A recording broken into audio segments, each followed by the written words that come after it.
224. 224 po. Sa kanyang pagkamatay sa krus, pinasan niya ang ating mga kasalanan upang tayo mamatay na sa kasalanan at mamuhay ng ayon sa kalooban ng Diyos. Sa pamagitan ng kanyang mga sugat, kayo'y pinagaling. Wow!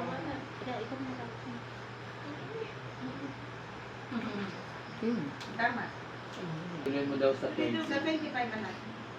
Kita ma. Sa kanyang mga sugat kayo pinagaling, sapagkat kayo ay tulad ng mga tupang naligaw, ngunit ngayon kayo nang balik na upang sumunod sa pastol at tagapangalaga ng inyong mga kaluluwa. Sige, tingnan nyo.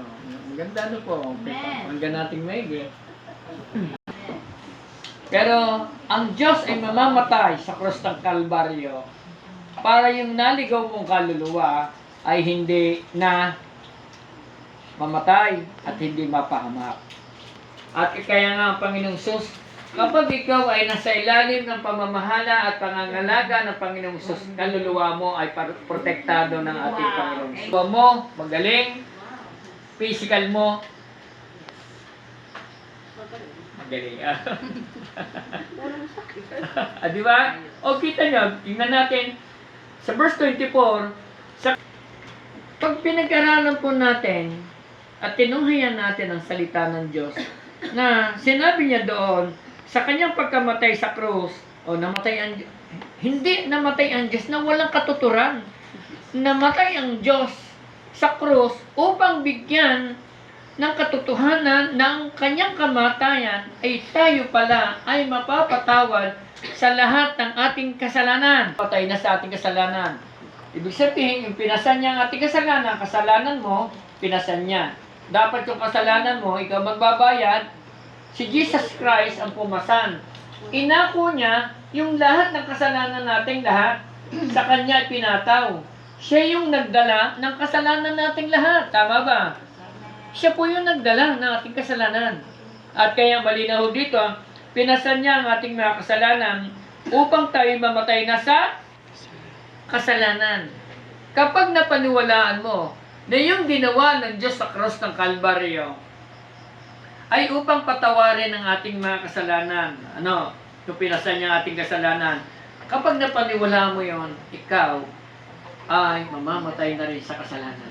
Ibig ng patay sa spiritual at physical. Ang spiritual, ligtas ka sa apoy ng impyerno dahil naranasan mo ang kapatawaran. Tama ba?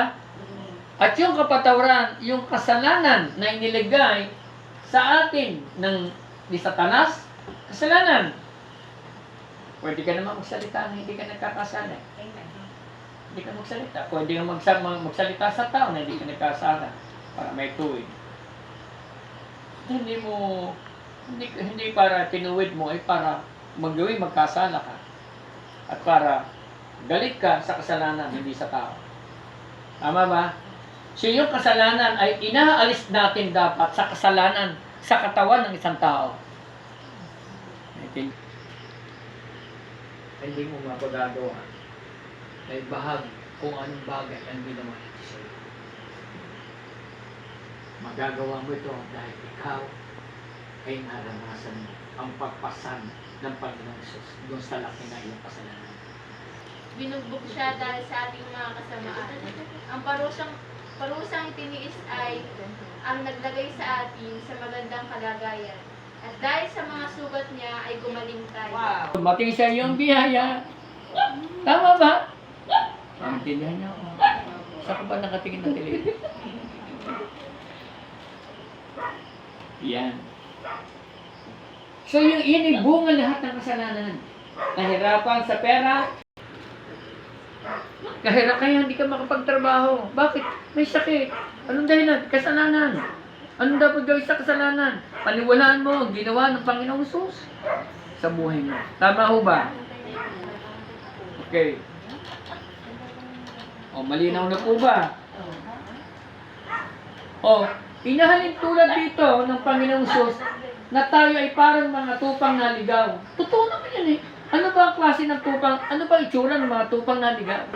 Panginoon, ay papasok sa kaharian ng langit, kundi ang taong sumusunod sa kalooban ng aking Ama na nasa langit.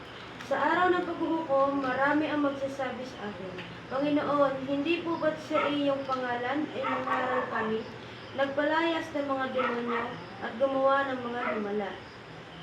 Okay. Upo na. Anong malinaw na sinabi doon? Hindi lahat ng tumatawag sa pangalan ng Panginoon ay Papasok sa langit. Ay lahat ng tao natawag. Kalimitan, ang tao, kita niyo ang kalimitan, ang tawag sa, tumalapit sa Diyos kapag merong pangangailangan. Ang tawag doon ay emergency God. Ano ba? Oo, ganyan doon dati. Emergency God. Oh, kaya nga sabi doon, hindi lahat ng tumatawag sa akin ng pangalan ng Panginoon ay papasok sa aking kaharian. Kundi yun lamang sumusunod sa aking kalooban. Ay lahat ng tao natawag sa pangalan ng Panginoon Jesus. Pero sinabi niya, Panginoon, kami po'y nagpagaling. Panginoon, kami po'y kasama niyo nagpalayas ng demonyo. Panginoon, kayo po'y kasama pa namin kumain. Sabi ni Jesus Christ, lumayas kayo, lumayo kayo sa akin. Hindi ko kayo Nakikilala.